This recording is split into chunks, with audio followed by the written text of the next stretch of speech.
difficult it is to tame this mind, how difficult it is to control this mind. But it is not impossible. The Buddha has shown a path to tame this untamed mind, so that by taming or controlling this mind, we gain the benefits. So what is the nature of the mind? The Buddha explained that dunni gahasa lahuno yatha kama nipatino. That means the mind is very hard to hold.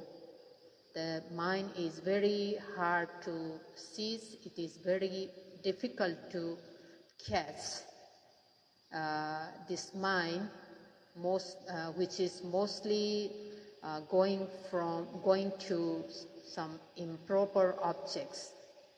So it is very hard to catch it, and this mind is very swift, very fast. It arises and immediately it disappears. It is very fast. And this mind always lands, always moves wherever it wants, wherever it pleases. Wherever it wants, it lands there without having regard to one's status. So the mind, it moves, it goes everywhere where it wants without having any regard to anything. When we have an angry mind, we don't care about anything. We don't care about anyone. We just speak what we want without thinking whether it is good or bad, whether it is suitable or not, whether it is appropriate or not. We don't think about that. And time, this mind lands or falls on desirable and undesirable sense objects without any control. And this is true. We are experiencing this when we are doing meditation here. In the practice, we want to keep, we want to keep our noting mind on the primary object as long as possible, but it does not stay there. It wanders very quickly. Even after one or two moments of noting of the primary object, the mind starts to go wherever it wants. It starts to think, it starts to recall back the memories, and it is not very easy to bring that noting mind back to the object, because the mind is happy on those thoughts, those memories. It is attracted to those objects. That is why the mind always thinks, imagines, remembers, worries. There is no control at all. Again, the Buddha explained that the mind is excitable and unsteady. Pandanang sapalang chittang.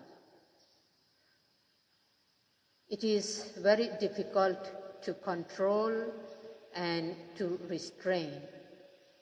The mind is so fickle and changeable that it always wavers. And it is very unsteady and wobbling. It It does not stay still and quietly on the object. So this mind is like a young child who cannot stay calm in one posture, always shifting. Therefore, it is very difficult to guard this mind.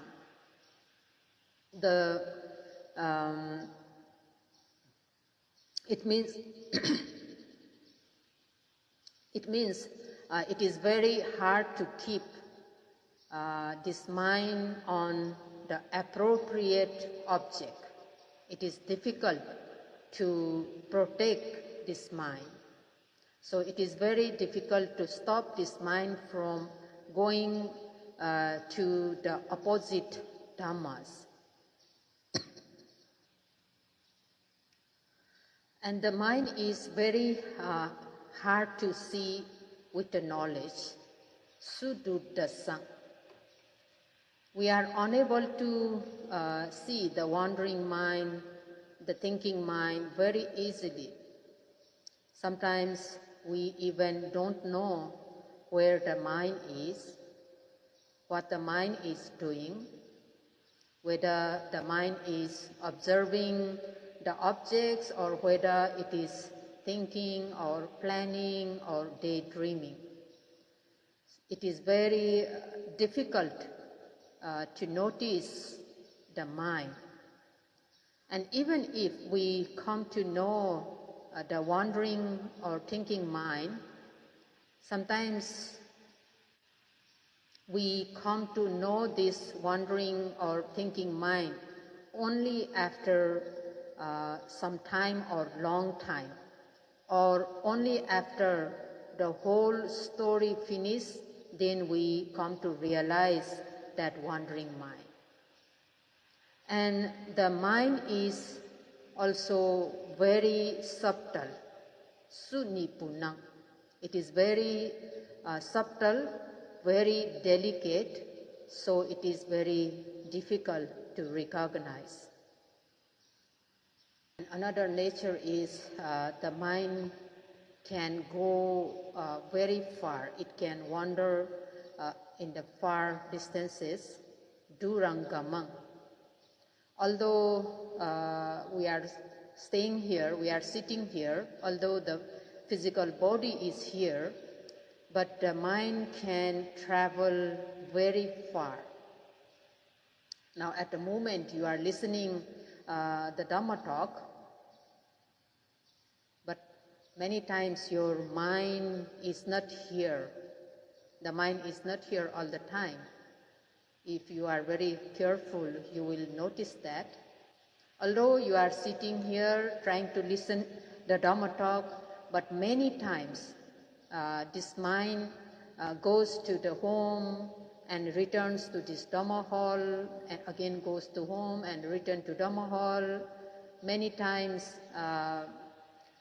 you might be talking with your family members or friends, meeting them in some places, and many times you might be visiting the places where you have been before. So the mind can go very far places all over the world, although the physical body is here. So that is also the nature of mind. And this mind always moves and travels alone. In Pali, ekacharang means it does not need any companion, any friend. It moves, it goes, it travels alone. But the commentary, according to the commentary, here the meaning of ekacharang is that the mind occurs one after another. Means not the two or three minds occur at the same time. One mind occurs after another. Although we think that we are seeing and we are hearing at the same time, At the same time, we can see and we can hear, but actually it is not like that. The mind always occurs one after another. One mind disappears and the next mind arises.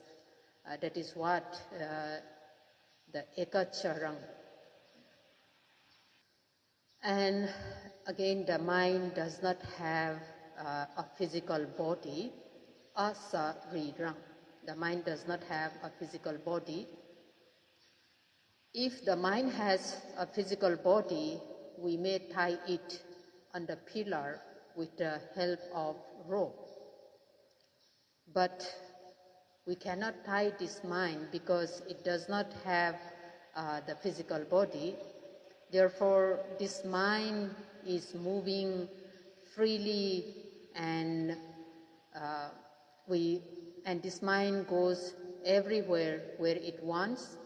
We could not catch it easily because it does not have body. So these are some of the natures of the mind that the Buddha has described. Buddha again gave a hope to us, hope to the beings, that though the mind has those difficult natures, such as difficult to control, difficult to see, difficult to catch, and because it is very swift, and the mind do not have body, no body, and very subtle, but we can still train this difficult mind. We can still tame this mind. We can make the mind cultured. We can make this mind upright. We can control this mind. We can guard this mind. And only the well-tamed mind, the well-guarded mind, or well-controlled mind, well-trained mind can bring happiness and peace to the beings. That is what the Buddha said. And we all are experiencing these natures of the mind as described by the Buddha in our daily life. We have the very good experience about the mind, and especially in the practice, we see or we experience this kind of mind very clearly. We experience it very clearly. Although we try to note the primary object of rising and falling movement in the abdomen efficiently, but we cannot. We note it one or two times, the mind wanders very fast. We try to note other objects, but again we cannot because the mind wanders very fast. The mind recalls the past memories very quickly, and those past memories are mostly unhappy memories. Sometimes the mind is worried.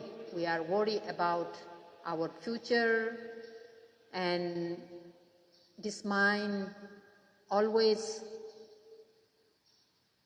taking this type of objects. This naughty mind likes to dwell on those different kinds of memories, different thoughts, different worries. It likes to stay there. It likes to think that. That is the nature of the mind that we are experiencing in our life. We have many kinds of worries, many kinds of sufferings in our life, in our daily life. And many kinds of unacceptable things are happening in the life, and we all think that this is happening to me only. Yeah, this is happening to me only. we think that way. And we have no capacity to face those unacceptable conditions. We have no ability to fight with them. So we have anxiety and we feel depressed. We easily becomes aggressive. We cannot control ourselves because we do not have any power in our mind. And when we have these kinds of sufferings, the unacceptable conditions happening in our life, at that time we also have a very strong desire and greed in our mind. We are looking for something good. We are expecting to have some miracles in our life. We want to get rid of these sufferings in super fast manner. But it does not happen as we wish, as we want. And the main problem here is when our wish is not fulfilled, then we cannot accept. We cannot accept this. We cannot accept the reality, the things happening in our life. We cannot accept that. We cannot face it. We very quickly react to it because we do not have any resistance power, especially the mental resistance power in our mind to confront those difficult situations in our life. So we suffer a lot. And these all are called kilesa. The kilesa is the mental defilements which defile our mind. And this kilesa is also translated as destructive emotions, disturbing emotions, negative emotions, mind poisons. And actually those translations are very practical, quite practical. Because when they occur in our mind, the mind is destructive. Means the very pure state of the mind is destroyed by those defilements. Actually, the state of the mind, the initial state of the mind is very, very pure, very clean. But when those defilements occur in the mind becomes impure. Those defilements destroy the pure state of the mind. When those defilements occur in the mind, now the mind is disturbed. The mind is shaking and wavering all the time. It is not stable, so there is no peace in the mind. And when the mind is disturbed and unstable, then we cannot think or analyze the things correctly. These defilements, it disturbs the knowledge. The defilements are the poisons to our mind. As we know, our mind is tied up by many kinds of defilements: anxiety, depression, worry, dissatisfaction, expectation. They are occurring in the mind again and again. And as long as those mental poisons are taking place in our mind, we will not have any peace and happiness in the mind.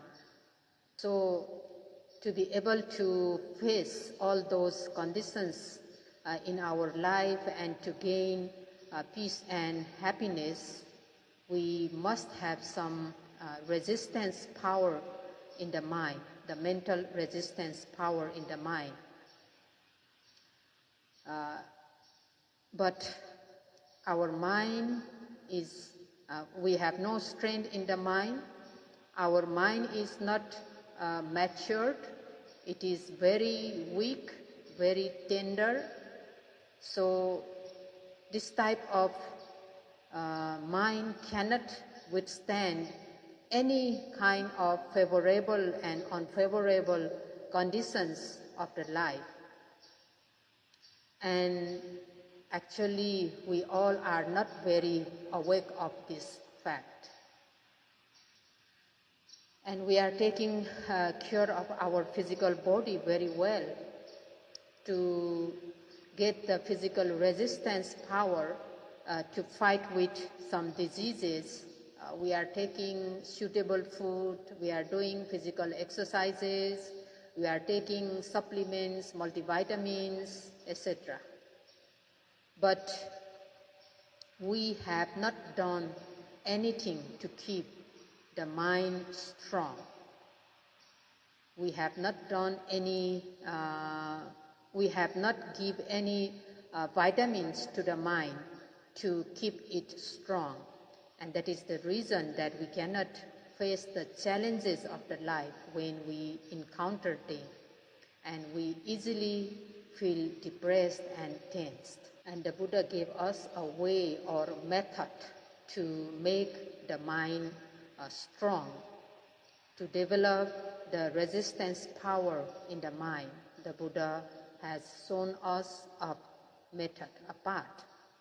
And that path or that way is the Satipatthana meditation that you all are doing here. And in the earlier Dhamma talks too, we have heard that this Satipatthana meditation is the only way to overcome sorrow, lamentation, physical and mental suffering. So we are trying to practice this meditation, the mindfulness meditation, and we are putting effort to be able to note those objects as per instructions to gain the benefits. And although we are putting effort to note the objects occurring in the present moment, sometimes we still cannot note the objects continuously because of thick layers of defilements in our mind. It is not very easy to remove the strong stain from the cloth. So too, it is not easy to remove the very thick layer of defilements in the mind at once. We need to practice it continuously and regularly, and then we will be able to remove those defilements layer by layer, one layer after another layer, and we should understand this. And in the process of removing those defilements, there should be some patience within us. Many of us want to cure the diseases by taking just one tablet of medicine. But if that disease is not very strong and the medicine is very good, it may cure with one tablet. But however, to cure the strong and chronic diseases, one tablet of medicine may not be sufficient. We need to take the complete doses of medicine and regularly and in time. So to get the good and effective result of the medicine, it is important to take the medicine regularly as prescribed by the doctor, following the doctor's advice very carefully. We want to get rid of that disease, but we are not listening what the doctor said, then that is not practical. So following the instructions from the doctors is indispensable. Same way, when we do meditation, it is very crucial to follow the instructions. If we want to be free from all those mental discomforts, all those mental sufferings like depression, tension, etc., we have to practice consistently, precisely, following the instructions with patience. It takes a time. We should understand and we should accept that it takes a time. But sometimes we all are always in hurry and we want to gain the results immediately. We want to see the results immediately. But actually this is not very easy. If we have a very good perfection done in our previous lives, and then it could be very fast. If not, it takes a time. So we just need to meditate continuously. That is the most important thing. We just need to practice on and on, because practice makes perfect. So if we do like that, then we will be able to remove those thick layers of defilements one by one. And as much as we remove the layer of defilements, we start to experience the stability in the mind. The mind is not wavering like before. Then we feel a bit of peace. And when we can remove completely, we experience very, very peaceful. And now here we all are getting the very good chance to practice the true Dhamma preached by the Buddha, to remove the thick layers of defilements. The Buddha is like an eye specialist. An eye specialist, eye doctor, removes the layers of cataract in the eyes through his knowledge. In the same way, the Buddha knows the Dhamma, or the way of removing the thick layers of defilements, the destructions of our mind. And he has shown this path to us, to all the beings, after he himself removed those defilements in him.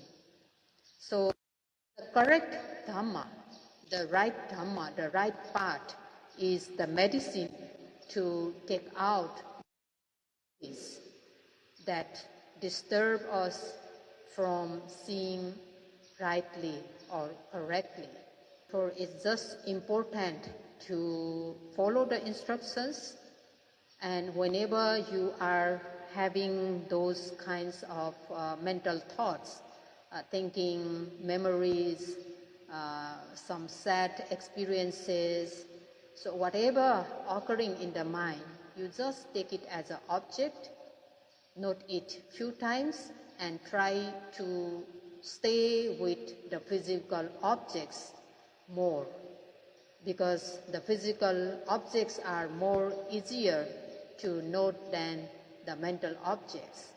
So try to note that way, feel disappointed because your thoughts, uh, um, the past memories don't feel dissatisfied, disappointed. Just take it as an object, note it a few times, and back to the physical objects, which is obvious in that very moment.